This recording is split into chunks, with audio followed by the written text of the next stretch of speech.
Je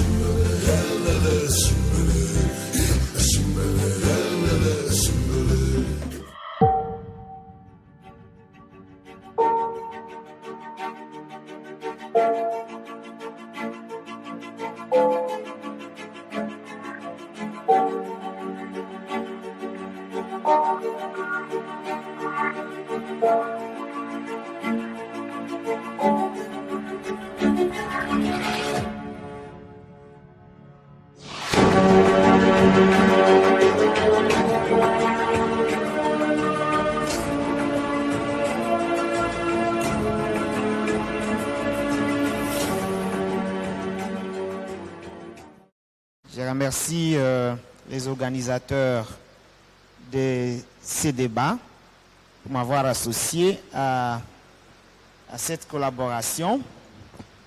En fait, comme vient de le dire M. l'abbé,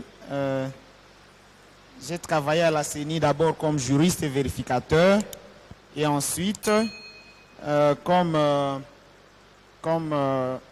formateur électoral national affecté à la ville de Butembo. Tout part du contexte. On constate que depuis que le système électoral a commencé à fonctionner sous l'égide de M. l'abbé Malou Malou, on n'est pas allé vers un système crédible. On a perdu en crédibilité, on a aussi perdu en qualité. Et cela pose question et amène tout le monde, les opérateurs politiques, les opérateurs sociaux, à pouvoir réfléchir, repenser notre système électoral pour qu'il puisse répondre de plus en plus aux préoccupations du peuple et se conformer aux standards internationaux. Et la thématique qui nous a été demandée de traiter s'intitule « La CENI pour quelle réforme ?» Vous connaissez tous bien les institutions de la République. Nous avons le président, le gouvernement, le Parlement et les cours et tribunaux qui constituent en fait le pouvoir judiciaire. À côté de ces institutions, nous avons aussi les institutions d'appui à la démocratie et justement la CENI fait partie de ces institutions d'appui à la démocratie aux côtés d'autres institutions qui ont les statuts équivalents. Et nous avons justement ce que nous appelons les CESAC, les Conseils supérieurs de l'audiovisuel et de la communication. Nous avons aussi la Commission nationale des droits de l'homme. Nous avons le Conseil économique et social. Et la CENI est au cœur de l'organisation des élections. Cette CENI a fonctionné à différentes étapes. Et aujourd'hui, je ne vais plus revenir sur ces processus-là. Je vais juste m'atteler à la réforme qui est nécessitée par les différents constats que nous avons eus à partir des différents scrutins qui ont été organisés. On a constaté que la CENI n'était pas suffisamment indépendante par rapport à d'autres institutions de la République. On a pensé qu'il faut renforcer son indépendance, sa neutralité à travers cette réforme. On a pensé aussi qu'il faut faire une réforme en vue de lui assurer une certaine protection par rapport aux institutions qui participent à sa composition. Et ici, nous avons noté qu'il faut assurer la protection des membres de la CENI contre la pression des tiers, y compris sur toutes les composantes qui désignent les animateurs. On a pensé aussi que la réforme de la CENI doit s'inscrire dans le sens de lui donner une gestion autonome de ce patrimoine surtout, parce que en fait, la gestion des finances assure une certaine indépendance, une certaine autonomie. La CENI est organisée sur base d'une loi organique, et cette loi organique est de 2010. Elle a été révisée en 2013 et il y a un projet de révision en 2021 qui est déjà déposé au niveau de l'Assemblée nationale.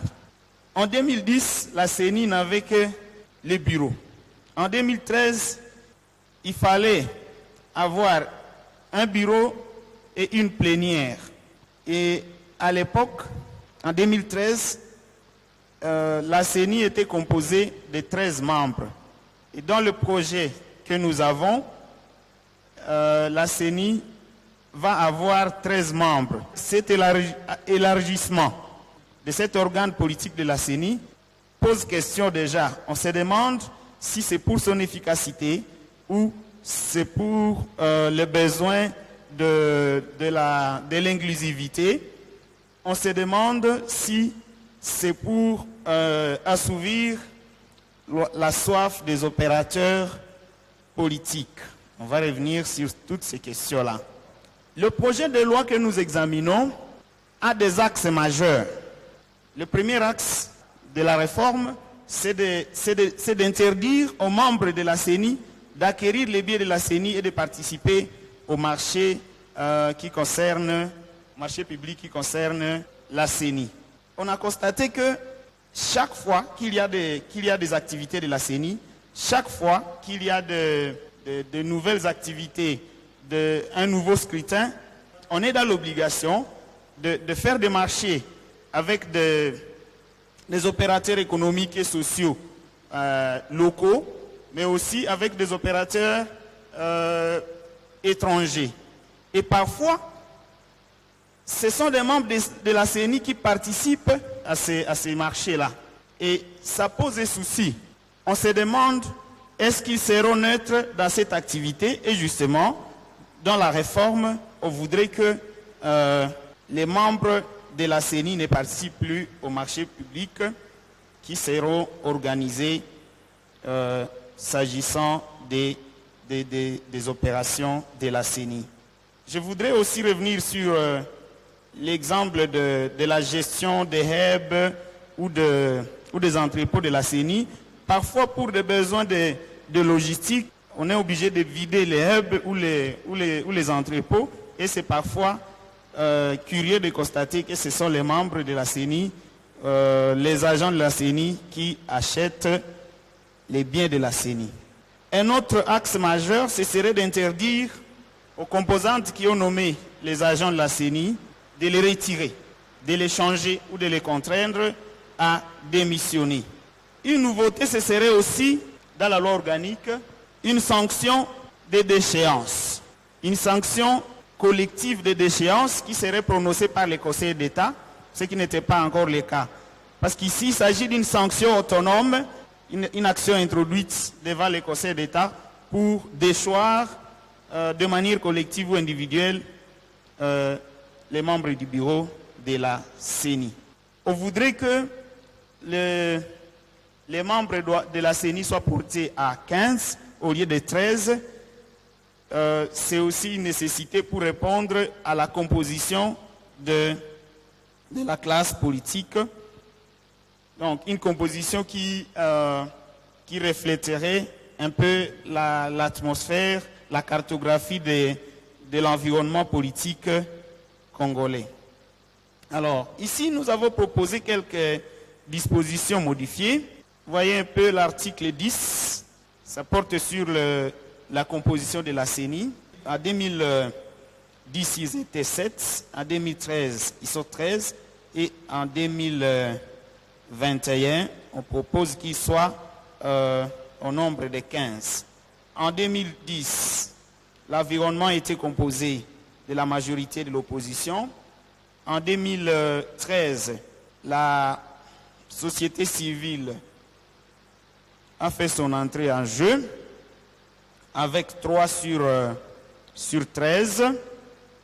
Et en 2015, 21, on propose qu'il y ait 5 de la société civile, 6 de la majorité et 7 et 4 de l'opposition.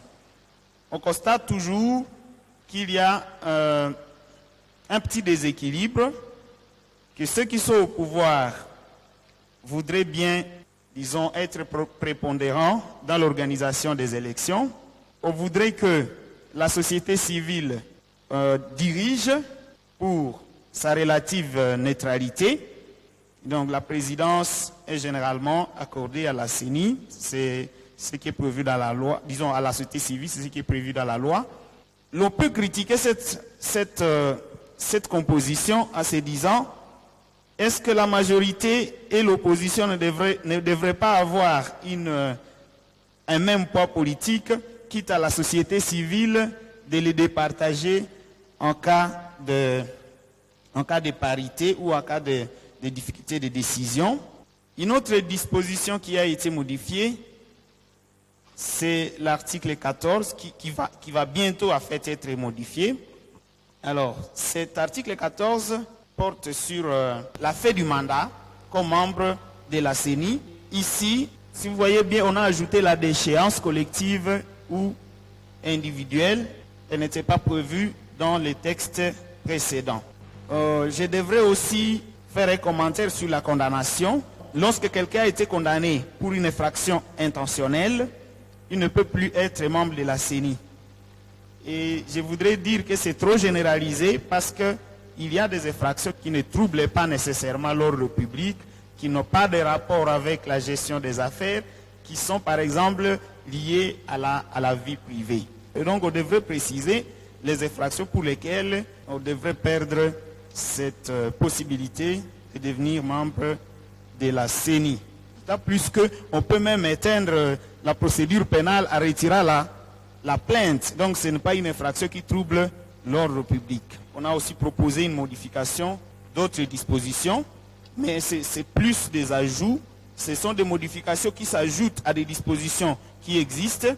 Et ce que vous avez devant vous, c'est l'article 21 bis qui a été ajouté dans la proposition, dans le projet de loi qui est déjà soumis et qui est en cours d'examen.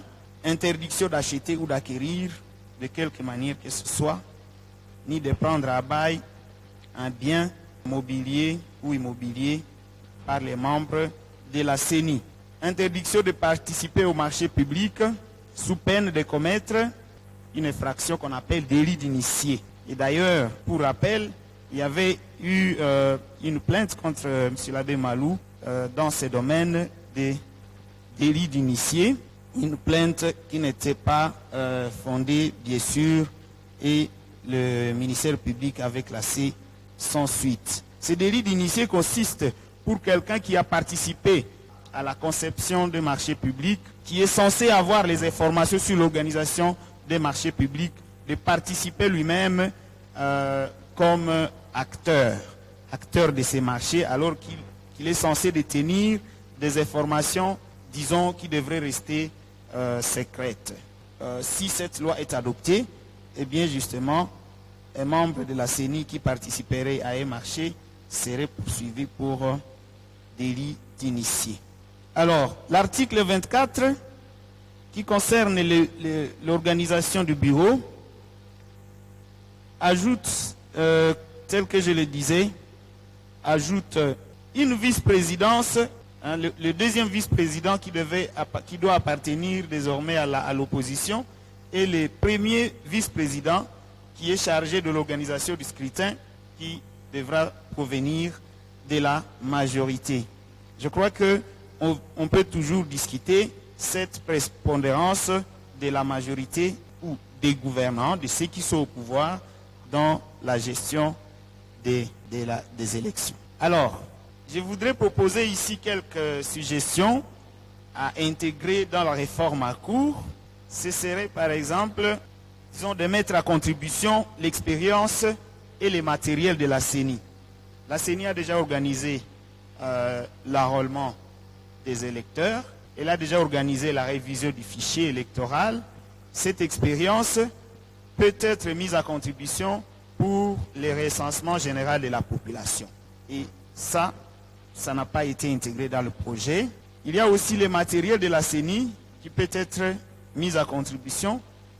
Pour quelle raison? Parce que on dit toujours qu'on a des problèmes de budget, on a toujours dit qu'on a des problèmes de finances, et chaque fois qu'on organise des élections, on achète un nouvel équipement, et tout ce qui existe, quand bien même ça pourrait encore nous aider, est mis hors circuit.